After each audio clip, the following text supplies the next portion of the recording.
I'm Alex Del Soro. I'm Alex Del Soro, and we have just Eddie. It's Kevin Sauer. Nita DeFrance. Eric Marie. It's Mahe Drysdale. It is Sir Matthew Hinson. Thank you for being here. I'm Alex Del Soro with Rower's Choice, and this is another round of podcast interviews, and I love this one because the coach that I'm talking to today has been around rowing a long time. Not to put her on the spot, she's been in the business a long while, okay?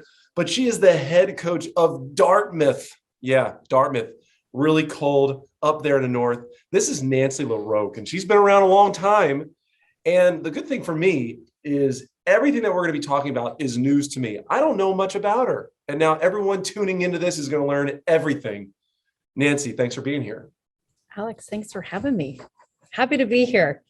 I'm so glad to hear that. And the smile on your face tells me everything. So, Nancy, I asked the same question with everybody, and I want to know, how old were you and where were you when you took that first rowing stroke?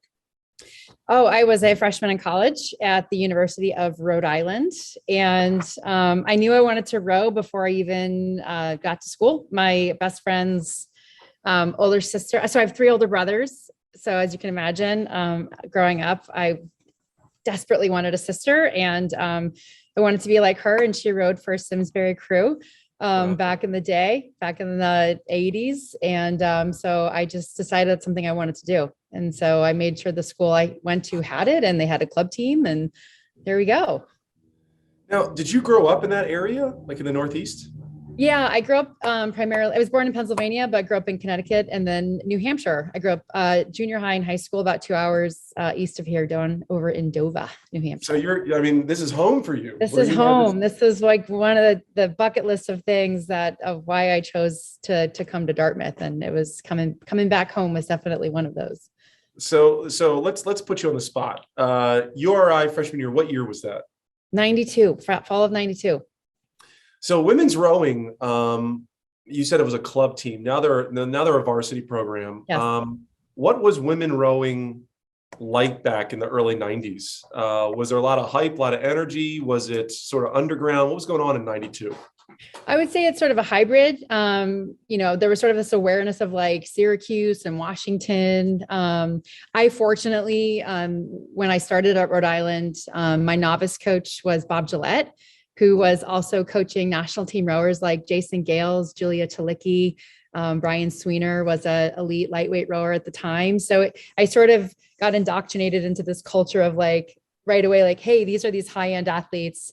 And I just had found something that I was like good at pretty quickly. And as a woman in high school, when you're tall and strong, you're kind of like the, boys don't like you, right? Kind of thing. And so like when you go into like college and like, all of a sudden everyone's like, oh, sweet, you're tall, sweet, you're strong. Like, this is awesome. Hey, you can be really good at this too, by the way. And so I just kind of like immediately fell in love with it. And with, I think when anyone tells you that you can be good at something, you're just like, okay. And you get bought into it. So, and I think that, we were just on the cusp of it. And I actually didn't graduate from Rhode Island. And if you want to ask, I can just kind of start from there and segue is that, UMass in fall of 94, UMass Amherst added varsity rowing. And one of my friends who was a Rhode Island grad, Richard Geary, who's been in the coaching world a long time, was like, hey, Jim Dietz is getting hired at UMass. He's looking for athletes. I called up Jim Dietz. I said, hey, this is my ERG score. And history, like 2 weeks later, I was the summer between sophomore and junior year, I transferred to UMass along with, it was a very contentious year because there's a bunch of us that transferred in from Long Beach and Cal, and I can't remember other schools, but we all of a sudden had this immediate, like really fast women's 8. And also our clocks got reset back to 0. So our NCAA, normally have 5 years to race for 4, but our clocks got set back to 0 because of it being an emerging sport. And so I only stayed for another 3 years, but we had women in that group that got their masters. And so it was definitely an era where people were hating on Jim Dietz, but he capitalized on the rules and he followed all the rules. And so that was kind of my, hold on. This is wild. Hold on. Let's this, okay. You just like casually blew over this, but like, all right, hold on. most people that go to college go for the college experience, right? Yeah. They're going to classes, but you caught wind of this coach that's starting a varsity program, and you go, "Hey, mom and dad, forget about URI. I need to transfer," in the middle of your college experience. Yep. What was the conversation like with your family about jumping ship and going for rowing, not for like a better degree? You went for rowing. Oh yeah. Yeah. Well, there So was no conversation. It was, A, there was a scholarship involved. But B, I mean, my generation, or at least my family, we didn't talk, like, if I wanted to do something, I pretty much, I'm super independent, and I'm just like, I'm doing this. And they're like, wow, that's awesome. Okay. And so that's kind of, it really wasn't a conversation. It was more of a couple of phone calls, and then just, I sat down in front of, on campus with Jim, and he's like, okay, let's bring you on board. So what was your 2K at the time for you to be, given this opportunity? Yeah. So 2 years in, to just rowing, I was going 7:08. And I did that. I remember doing it at Crash Bees. And then I also was part of the old group of people that did 2500s at Crash Bees back when it was like really awful. But no, the 7:08 was just, and I, that was just, again, after I was a novice, my first year there, and the sophomore year I did that. So Jim, it's clear Jim Dietz has the history behind him, right? The guy, I mean, if you're in rowing, you've heard the name. What was the allure then? Like what kind of, what was his experience back in the early 90s to convince you to go there? Well, it was just lore, right? At that point, he had coached at Coast Guard. He was an Olympian. He had a bigger than life personality. And I had heard nothing but like, oh my gosh, Jim Dietz, he's awesome. So I was like, okay, I love rowing. And, I love and adored my teammates at Rhode Island. I mean, I'm still good friends with a lot of the women that I met there. And, but it was just like, I was excited to go somewhere where everyone was my speed, and not only wanted to be good in college, but be good, like make the national team. Like that was like the next step. Cause I kind of, like I said, been exposed to that sort of national team, those athletes early. And so this was an opportunity to, go to this school, get a scholarship, and get coached by Jim Dietz, and row with all these other women who, I wasn't the fastest person anymore.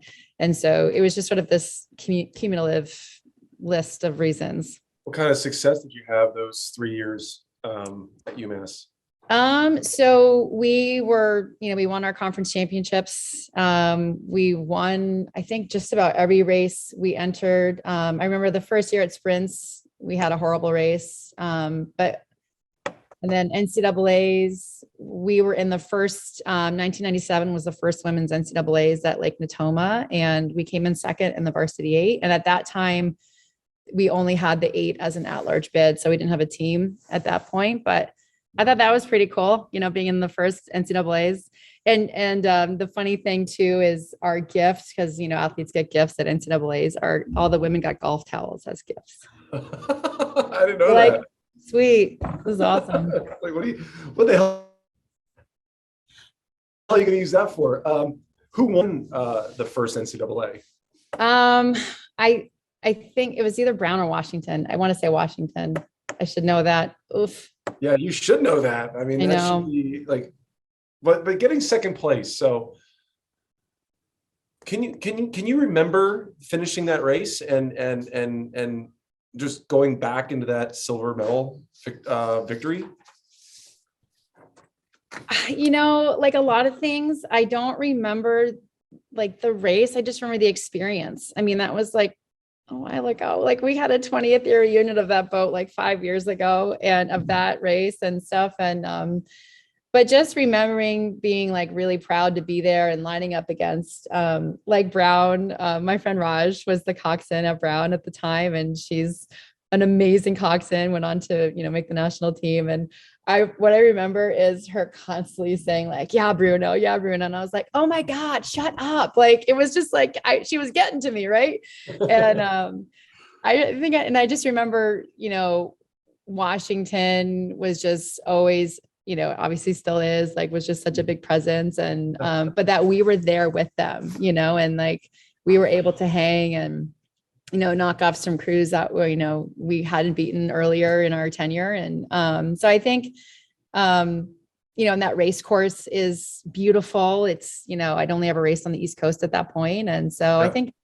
just remembering just the experience of it all. And then this is a funny story, like once racing was over, we were getting in the minivan and I had my hand up on the like getting in, and Jim gets in the car and like slams his door on my finger. And Jim doesn't do anything like 50%. It was fully Jim Deeds 120%. And I remember like, that was like, I still have this like ridged fingernail from it, but like that fingernail like eventually fell off, and like, but luckily we were done racing. But like, that's another memory I have of that race as well. So a permanent scar. Yeah. A permanent scar of Jim Dietz. But I love that man. That Jim Dietz is near and dear to my heart. He's he's where I am today. He's one of the people responsible for me being where I am today. I appreciate that. Now I tend to ask this now lately with college coaches is, you didn't go to study coaching, right? You wanted to do something else in your life. At what point did you say to yourself, to hell with my degree, I need to be a crew coach? Yeah, that's a great question. And I know the exact moment.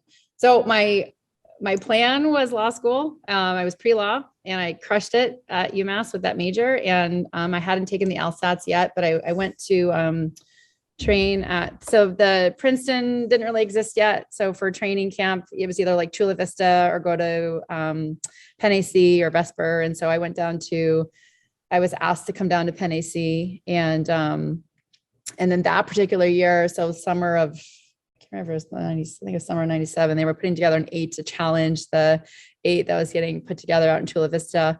And I didn't make that 8. So there's this young group of women, like probably, at the time they were probably just like development, like college, young college women. And I just remember like knowing what to say and it being effective. And they're like, thank you so much. That was awesome. We really appreciate you. And I'm like, I want to do this. And so I, and I had that, back then I was also like, you applied for jobs for the newspaper. So I was like looking for paralegal jobs and it just like wasn't happening. And I had a job. I was working at Ernst & Young as a administrative assistant. And I was crushing that because I just like I have a really good work ethic. And so they just kept giving me more partners to support and stuff. And then the funny story about that, this was sort of like this point in my life where they're like, okay, well, we want to hire you full time. Right. And so I went into HR and I filled out the application, one of the things you filled out was like what your salary is. And I was like, oh, 26,000, I didn't know anything about salary negotiation, how little that was. Like, well, we have to pay you at least 40 because you have a college degree. And I was like, shit, oh, I wish I had someone to help me through this process. And at the same time, I was also applying for coaching jobs, and I ended up Andrew Carter was coaching at Vassar College. And so that was my first coaching job up at Vassar College. So I ended up taking that job instead of going down the path of corporate America, which I'm so glad because I hated being in an office, and wearing nylons every day. And I did not have the wardrobe for it. And so I was definitely excited that I got the coaching job. What year was that coaching job at Vassar? That would have been 98, 99. Yeah. Fall of 98. So halfway through my second year there, Andrew took the opportunity to take an assistant coach job at a D1 school. And I think it was USC. I'm pretty sure it was. I think George Jenkins was the head coach at the time. And so I became the interim head coach at Vassar at the ripe age of 24, I think. I don't know, 23. And I was coaching the men and the women. And I hired my friend Cheryl Reese, who was living in Philly, rowing out of there. And she was a FedEx driver at the time. Wow. And training. And she's like, hell yeah, I want to come up there and come coach with you. So we had a blast.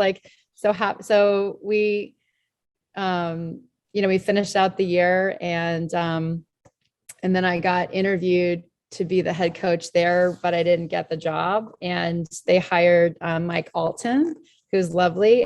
But I had also been applying for other head coach jobs just in case. And, he said you can stay on. But then I got this job offer at West Virginia University to be the head coach. So Cheryl stayed and worked with Mike. So that was a great partnership. So that was good.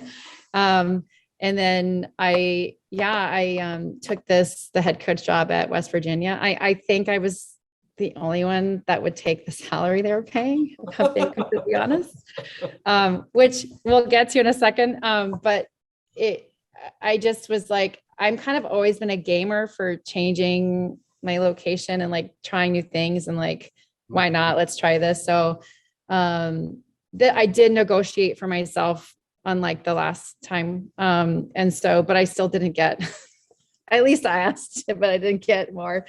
And so I was there for 7 years. I had a part-time job as a head coach because I was like, I needed to, but I did buy a house in Morgantown, West Virginia for $42,000. And I borrowed an extra $8,000 to upgrade the wiring and put a driveway in. And then I sold it to a couple from California 7 years later for about 3 times what I bought it for. So that was my first, real estate. I'm like, oh, is it always like this? You buy a house and you make a lot of money on it.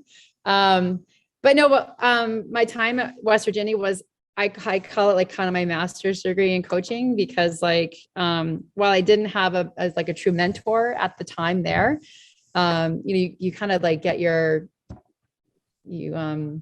have to learn how to do everything. So, I mean, I'd already been driving a boat trailer, but I was the boatman, I was the trailer driver, I was changing outboard engine oil, I was doing all the recruiting, I was, hiring coaches. And I mean, I only had a grad assistant and an assistant coach. And, and the first year there, we actually won Dad Dales in the 4. And then I took that 4 to Women's Henley. And we got second out of like 50 crews. That was pretty awesome. Like most of those women hadn't even been out of the United States before. A couple of them hadn't even been out of West Virginia. Wow. And so that was a really fun year. And then like throughout my tenure there, every year we got a little bit better. We won the Cal Cup at the Crew Classic.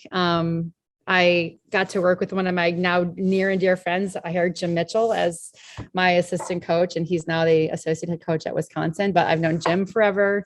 And so I just look back at that time as just like, I look really fondly, and Morgantown is beautiful. Like the surrounding areas are really beautiful. And I got really into like cycling and mountain biking and everything like that. And so, I know you probably have a follow-up question, but then I was just going to segue into like my time from there, because it's kind of different. It gets better. It's getting better every minute. I want to, well, number one, West Virginia, like in an American mindset, people don't really put West Virginia at like a high level. Forget about rowing. I mean, just the state itself, right? Yeah. You don't hear a lot of people that want to live there. Yeah. Why? Why? Why? I mean, well, I had applied for other jobs. Like I applied for an assistant coach job, I think at Minnesota. I love Wendy Davis, but I was like, who was I? I was no one at that point, and I can't remember. I applied to a bunch of jobs that I just didn't even get interviews for, and I got this interview and I got the offer. And I remember the night I got a phone call. The soccer coach, Nikki Izzo Brown, called me one night while we were having a party at our house. And this was I was living in upstate New York. And I was like, Nikki, I've had a couple margaritas. Is that okay? Like, I wasn't expecting your call. It's like 9:00 on a Friday night. She's, oh, you're fine. And I wasn't like drunk or anything, but I was but it was probably helped because I would have probably been more nervous if I was like a planned call. And I'm like, so I think it was just like, I don't know, it was meant to be. I'm a true believer in things, like things are meant to be kind of thing, like the path you take in life that you just choose. And, but yeah. And I think like I was renting a room in someone's house in New York, and, he's like, oh my gosh, West Virginia's got the best mountain biking. It's beautiful there. And like, you just got to go like check it out. And so I don't even think I interviewed in person. Like, I think I just took the job pretty much over the phone and moved there. Okay, like, so then walk me through the negotiation of the salary, right? And like, because you said you got your master's degree in coaching there, right? Which means yeah, you said it like you were doing everything, right? yeah. It was a really hard job. Not a hard, not in a bad way. So what was that negotiation like? Well, at the time, as an associate head coach at Vassar, I was making like 39 or something. And then the head coach salary at West Virginia, I know it's kind of like, you're not supposed to talk about salaries, but whatever, this is a past job. I was offered 26.5 for the head coach job. Oh, and I took it, but like the thing with salaries is like, what you're signing up for. It's not like it was my first coaching job. And I think I was just like, I want to do it. I can make it work. And, my first apartment there was like $300 a month. I lived in like this garage. It used to be a garage, but it was like literally like this tiny kitchen, a bedroom and a bathroom. Like that's where I lived my first year. wow. And then it gets better. My second year, I moved into a house with the assistant swim coach and the tennis grad assistant. This is the head coach, right? And then it's big time. And then I lived with my boyfriend at the time for a couple of years. And then I bought this house for 48,000 or 50,000, 42. 42,000. And I lived there for 3 years with a roommate, but my mortgage was like $350 a month. It was crazy cheap. Nothing. So like it was just affordable. Like I figured, you just kind of like, you got to find a way. Like if you're passionate about something, you got to have hustle and you got to find a way. Like that's kind of the things like you kind of work on with your athletes too. And like, I couldn't lean on my parents because they didn't have the resources for that. And so I had no one to lean on but myself. So you just got to find a way, and so 2 questions. Yeah. One, did the salary change over the 7 years? I mean, were you given more as time went on, or was that kind of just take it minimal? So minimal change. Yeah. I don't think I was making 40 by the time I left. And this is like a big time football, basketball school. I mean, we're not talking like University of, it's not like Charleston. It's not like the second university of the state. This is like the Mountaineers. West Virginia. This is like, big time. And then what was your budget for running the program? So equipment and travel and everything, like, was that also just like terrible? No, I mean, it wasn't terrible, but I think they added rowing. Sorry, I feel like I don't want to like make this a bad thing but I think just at the time, a lot of schools, I think a lot of schools were adding rowing to be compliant with Title IX because it was like an instant roster. Like, here goes 50 women on the roster or 60 or 80 or however many. And so we did have, I eventually over 4 years, every year I got 5 more scholarships. So I was up to 20 scholarships. I think I can't remember what the numbers are now, but we had a pretty normal race schedule.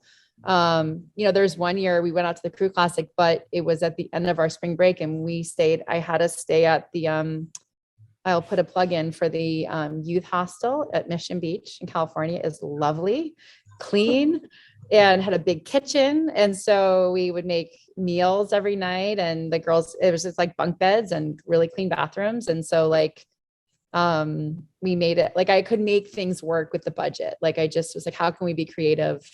And we had this wonderful donor that first year we went to Henley. We had a wonderful donor, who had given some money to the program. And so we actually shipped our actual Ford. We had this awesome Ford that we loved rowing, and we shipped it over on a trailer on a ship that met us on a little trailer at Henley.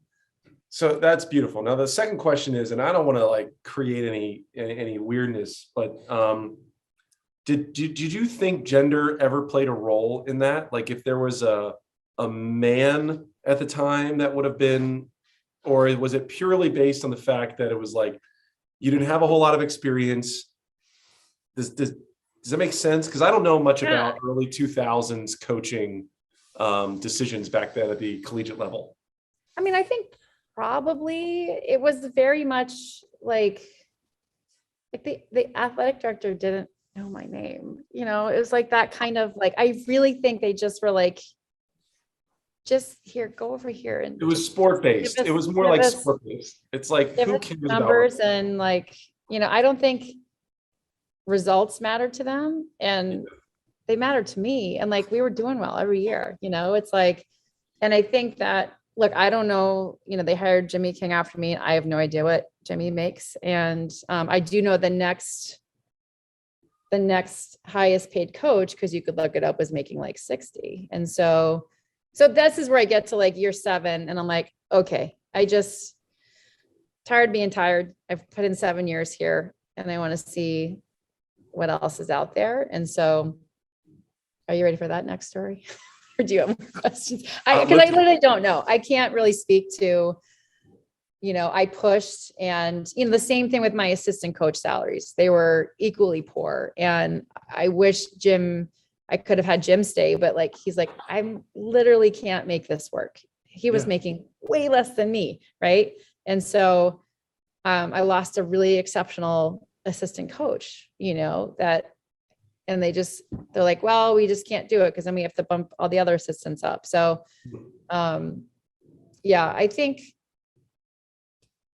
a lot's happened in 15, 20 years with that. I think like especially with rowing, I think we're just kind of behind the salary curve compared to other Olympic sports, but like in the CRCA, like we've done a couple of like salary surveys. So like, at least that knowledge is out there now. So like, you kind of know what your market, like with salaries, it's like what the market will pay, you know, and like conferences are going to be different. Like, you know, so I don't know at the time how uncompetitive my salary would have been with other head coaches. So that's actually, I don't know that. So maybe I was making like the median, you know, for head coach salaries in 1998.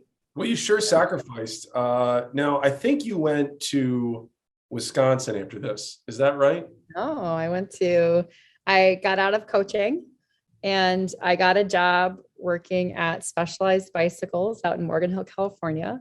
And I'm seeing your Shimano hat, so it's reminding me. And so I became Specialized is one of the biggest bike brands on the planet between Trek and Giant. And I was and am a very passionate cyclist. And so I was like, when I was deciding to kind of leave West Virginia, because I was just like kind of tired of being tired and being poor, I was like looking at all these different brands and I was like, who could I go work for? And like, what jobs are open? And so Specialized had a job open for the executive assistant to the founder, Mike Sinyard. And so I was like, I can do that. Like I can manage one guy. I just managed 80 women. So how hard could it be? And I got the job. Wow. You know, and I got the phone call and it was like almost double what I was making. And like, I sold my house in like 2 days. It was right before the crash of like 2000, was it 8? Yeah, 2007, 2008. It was like the housing right now. It was like insane. Like, I can't believe I sold my house like super quick. I put my stuff in a U-Haul. My Subaru was on the back of my U-Haul. And like, my dog and I just drove out to California and started that adventure. So I was there for about 3 years. That was super fun. That was another education because I wasn't sitting there answering the phone. It was like, I was sort of more like Mike's project manager of like, and he's brilliant. He's sort of like the Steve Jobs of the bike industry. And it was just really cool to see like how bikes got made from like, you know, drawing and conception to like the market, how they go to market and how the different markets go into play, and, you know, meeting all these different market leaders from all over the world and like getting to travel and just getting to kind of experience this whole thing. But at the end of the day, as fun as that was, being in the outdoor industry and like this really fun company, there's like 400 people that work out there. I just missed coaching, And so I applied for a couple different coaching jobs, but I actually got a job at University of Tennessee. So I packed up and I left on very good terms with Specialized. They were like, if you ever want to come back, let us know. And so I went and coached at Tennessee for a year. That was a great experience. I think ultimately it wasn't a great fit for me. So I left. I resigned at the end of the year and without a job. and but I was in constant contact with Specialized still and like my friends there. And so within a month, I was back there working and was there for another 3 years. And I shifted. I went right back into the same role I left. I think I still have the longest standing tenure with Mike as an assistant. And because I never said no to like working on Saturdays or just these really crazy hours. I was like, whatever you need, I'm here. Like, I was just like, that's always been like my work ethic has been like my common denominator. And so I think he just really appreciated that. And so, but then I shifted over to the new HR director was like, hey, I heard you've got coaching experience. And would you want to come over to HR and be a recruiter? And I was like, Mike, is that okay? And he's like, sure. So I went and did that, which morphed into being a business partner. So what I was in charge of, like engineering and industrial design and apparel and hiring the right people. So my skill set there was just like, I got to know, because the company's pretty small, but you get to know the managers really well. And like, I could figure out like, oh, this person would be great to work with so-and-so, or this person would be a really bad fit. Like, that's not a good person for this role, that kind of thing. And then just getting trainings and things like crucial conversations or disc assessment and just running those trainings with different people in the departments and stuff. And so it was just, again, it was like really fun. And so I was there for this. Basically I was there all in. I think I was at Specialized for almost 6 years. And so, but then again, I was just like, I just still couldn't, at times it was like, I drive by like the Los Gatos Reservoir and it'd be super windy. I'm like, oh, I'm so glad I don't have to worry about wind, it's just those things as you worry about as a coach. But I just still really missed coaching. And, I, again, like my manager at the time was wonderful. And he's like, you need to do what's right for you. He's like, if I have you for 2 years or 2 months, he's like, you have to be the person that takes care of you. And he's just like, I'll support whatever you want to do. He's like, I love working with you and stuff. And so, that's when Wisconsin opened up. So I applied for that job and there you go. And then I went to Wisconsin and I was there for 7 years. And that was amazing. And I love and adore BB's one of my very best friends and just the whole staff there. They're just wonderful people. And I'm here again on that list of people of like why I am where I am today. BB is right up there, so. Your story is incredible. It's different. Yeah, I think what makes it so unique is like you experienced real world, right? Yeah, like I know. I got out. People are like, how'd you get out? yeah. I mean, it's rare. It just shows the strength of the sport and what it can do to the human soul, right? Like, you were making more money and you were moving and grooving and doing really interesting things, right? Like cycling is far larger than rowing at every turn. And you were in an energy and an environment that, quite frankly, is probably more enticing than being the crew coach at Wisconsin, right? But you love the sport so much. Yeah.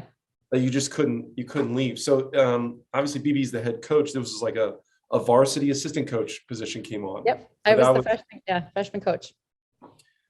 Wisconsin has an incredible environment. It has an incredible boathouse. What was the reason to move from sunny California to dreary old cold Wisconsin, right? There's 4 months out of the year though it's beautiful.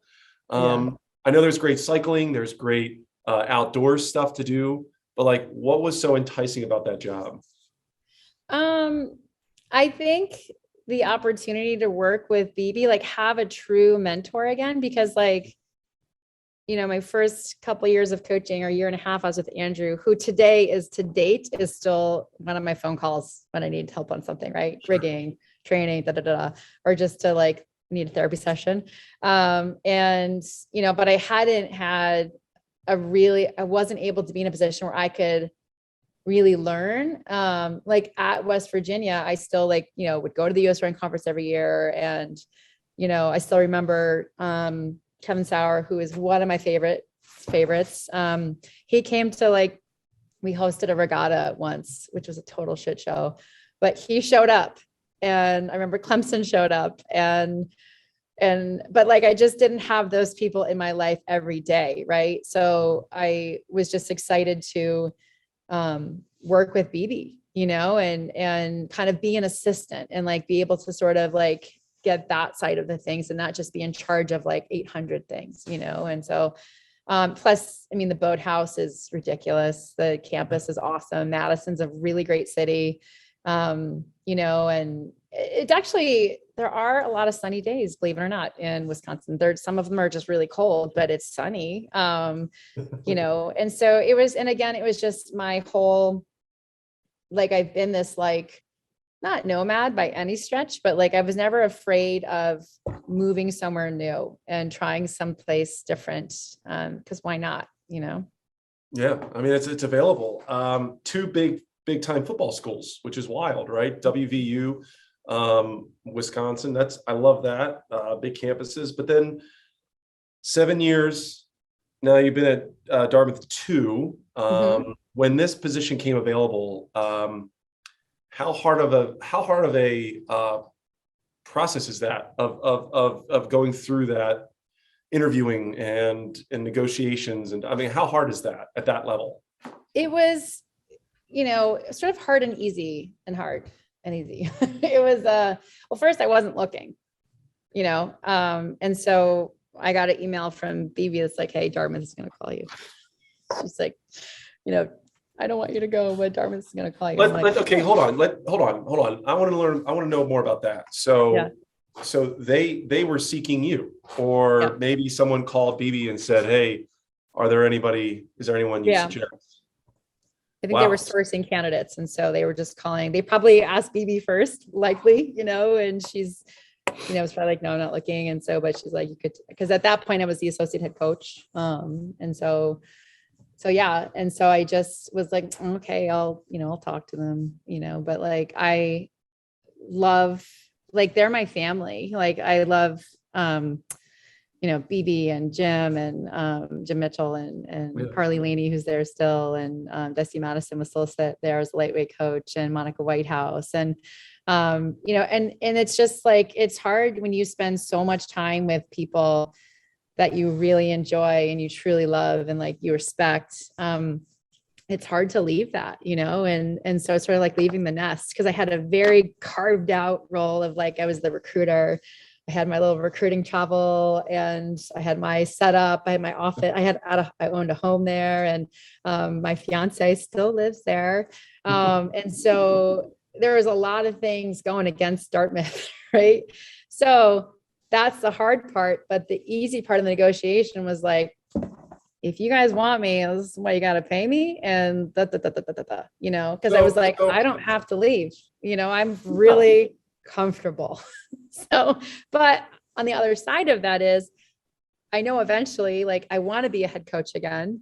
And I always, everyone's always like, okay, if you could be a head coach anywhere, where would it be? Right. And so I do, I love New England. It's just something about New England. It's just in me, it's my DNA. And so that checked the box. I knew that if I was going to go anywhere, I'm leaving the Big Ten, which is resource heavy, right? Mm-hmm. So budget, equipment, a gear bag full of Under Armour every year, right? And just not really having to worry about a lot of things. Beautiful indoor facility, right? So we're a winter sport. So I wanted to make sure I could go somewhere that checked all the boxes, right? And so facilities, support for not only the athletes but the coaches, and so I went through an 8-hour Zoom interview, which I got done with that and I just sat in my backyard with a glass of wine. I was like, oh my God, that was a long day, you know? Yeah, that you got to be making that up.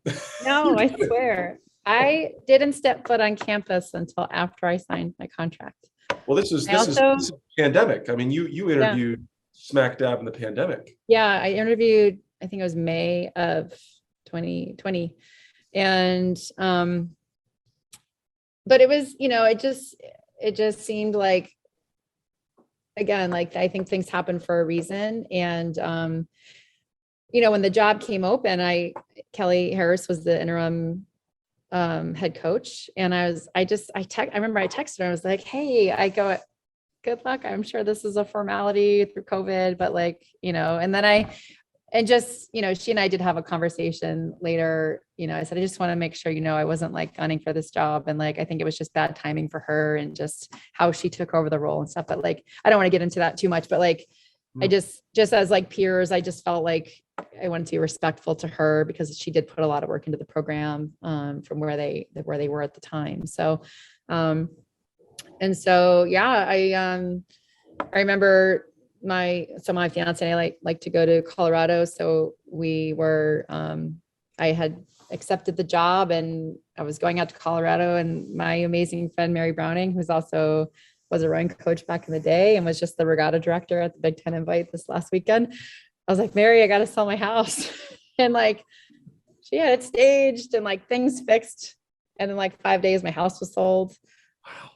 And I got a realtor here and I put an offer in on a house while I was in the airport. And she's like, if you don't do this now, it's going to go. So I went in over asking and I hadn't even stepped foot in the house, no contingencies, no inspection. It's an old house. She's like, trust me, it's an awesome house. So I bought this house without even and it's perfect. It's it's a little oasis. And I really lucked out there because the housing market now it's crazy. It's already worth 50% more or something stupid, with the housing market the way it is right now. Yeah. I mean, you're catching these waves in such funny timing, right? So I don't know. And it just, and the challenging thing is, having, my partner, he's not here, but he's excited for me. And, I'm 48, I'll be 48 this year, and he's retiring from his job next year. So it's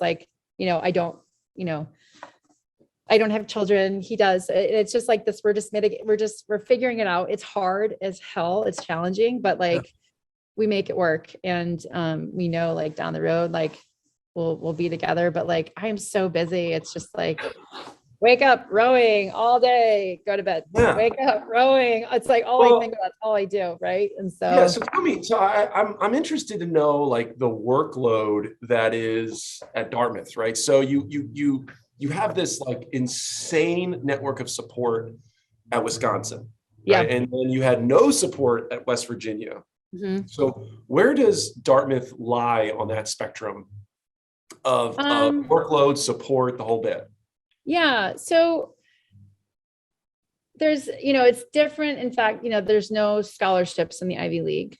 So you have to depend on admission spots and strong financial aid packages, right? And so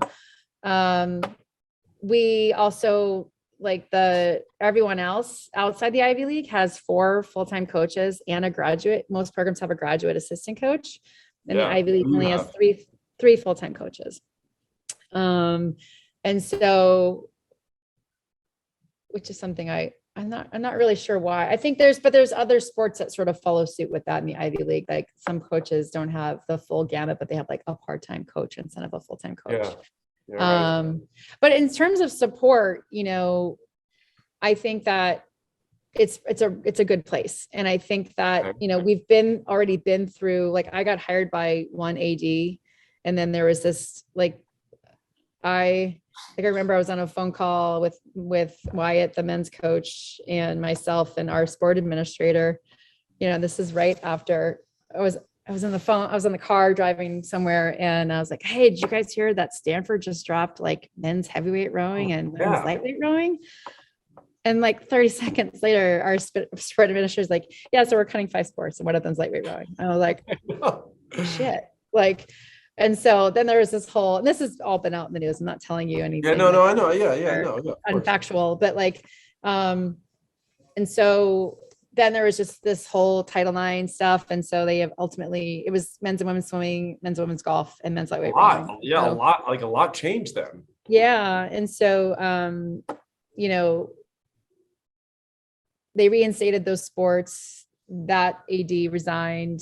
And so we have an interim athletic director who's amazing, Peter Roby, and he's wonderful. And so he's sort of with us in this time. He's like, I want to retire. He's like, you know, he's done. Like he came in because he went here, and I think he was like, I think he was at Northeastern before. I can't remember if that was his last tenure before here, but they pulled him out of retirement kind of thing. And he is I can't remember when he graduated, but he played basketball here, and he's awesome. And so I think that they're always looking for ways to be supportive. I think just in general, Ivy League has just like a little bit less resources because it's very academic focused. But like, I think that like, you know, we have trainers, we have a beautiful facility. But what we do rely on a lot here are our friends of Dartmouth Rowing, our donors. And so we are, you know, we couldn't do anything without them. But they're amazing. They're so supportive. They just want the athletes here to have the same experience that they had here. And, you know, like I had an alum who was in his 80s come watch our race last weekend in Florida. And he happened to walk up as I was launching the varsity 8, and I was like, hey, do you want to say anything to the varsity 8? And he was like, oh, sure. You know, and he was sort of caught off guard, but I think it's important to just recognize that is a lot of how most of the teams here, you know, we have a Dartmouth budget, but we also have our budget supplemented by our friends groups, or what they're called. I love this. I mean,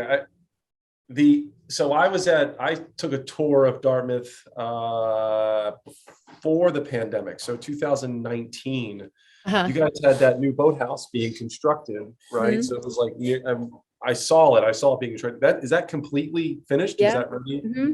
Yeah. So the addition is like our tanks and another space for more ergs, and it's gorgeous. And we're just now, because construction finished up, like we had a sort of a soft opening. I wasn't here yet, but fall of 2019. And, but they didn't finish like the branding of it and stuff. So that's just now getting done. So there's some cool extra stuff happening right now, but it's nice. And this river, oh my gosh, it's like the prettiest place on earth to row. It's just, I mean, I think yesterday was like the first day that we couldn't practice because it was too windy. And it was just like, because the current's really strong and the wind was from the south. So it was just like really, it was too bumpy. But like, you know, I've been here for a year and a half. That's like the first day we haven't been able to row, which is kind of insane.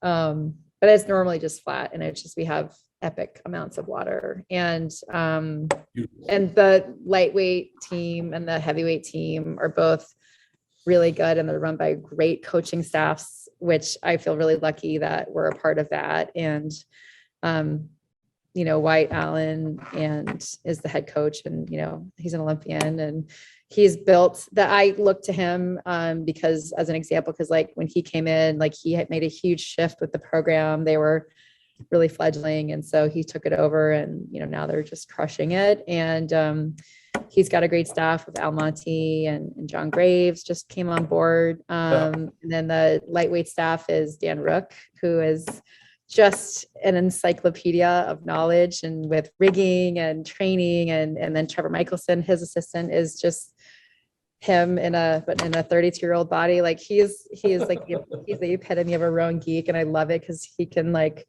conjure up, oh, so-and-so in the 98 world championship in the single, they got, you know, this guy, like, it's amazing. And so it's just really cool to be in a place that like I'm surrounded by just talented coaches. And you know, there's still days I'm just like, oh my God, like I have mega imposter syndrome, but like, I think everyone does at that level. Yeah. That's when you're a head coach, there's days you're like, oh my God, it's just like crazy. But then there's other days I'm like, I'm crushing it. You know, you just have these little victories and stuff, but like, we're going through, a lot of selection right now because it's the time of year and the kids are just like super amped about like, when am I getting switched? And it's just like, we have a lot of current right now. And like, we couldn't row yesterday. I've got some kids out. You're just like, so, but sorry, you asked about support. I feel supported. That's my that's the long-winded way of saying super long-winded answer. You can, CJ and his editing skills can. So I was painting a picture in my head. You had URI, UMass, Boathouse Row for a stint, right? Because you did some work there. Tennessee, West Virginia, California for a while, Wisconsin. Nancy, have you found home? I mean, have you found home now? Yeah, I joke that like this is my retirement job because I love it here. I just feel like there's nowhere else I'd want to go. Even though like even with the cold weather, like I like seasons and I like winter, like skiing and stuff. So like I don't, I mean, don't get me wrong, in February and April, like I wish I coached somewhere warmer. But we have 2 training camps every year. We go to Florida in December and we go to South Carolina in the spring with all the teams. It's a blast. And, and before we know it, like, I just feel like the spring season just goes by so fast. Like we have 3 races left and I'm just like, how'd that happen? And then it'll be summer and then we just like start all over again.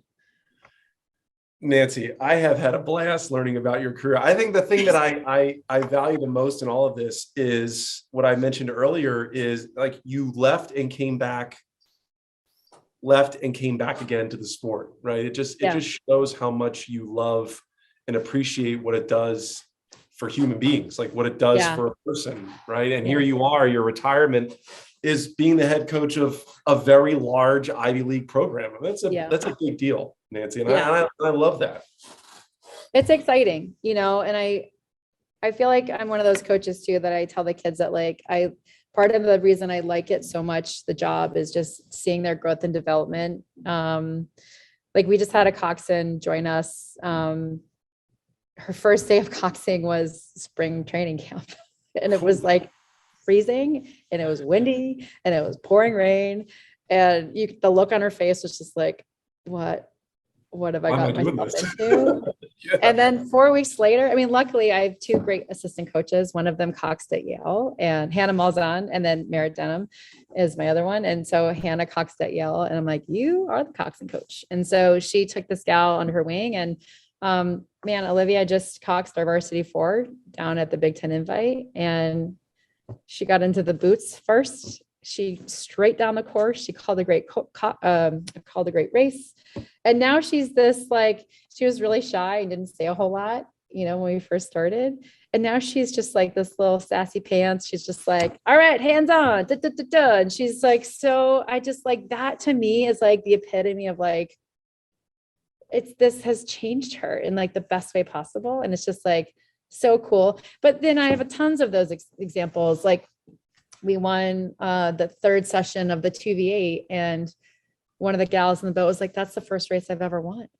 And she was just like beside herself. And I just was like, just got goosebumps. That's so great, and it was a phenomenal race. Like they held off, Iowa, I think Michigan State, I think it was Washington State. I mean, all the way to the wire. It was down to the wire. Like it was literally like if they had 20 more strokes, I think Iowa might have walked through them, and just like, I was so proud and just like, oh my gosh. And then it's just like, it's happening. Right. And so we have a lot of work ahead of us, but I just feel like, this program is going to go places and I'm just psyched to be a part of that.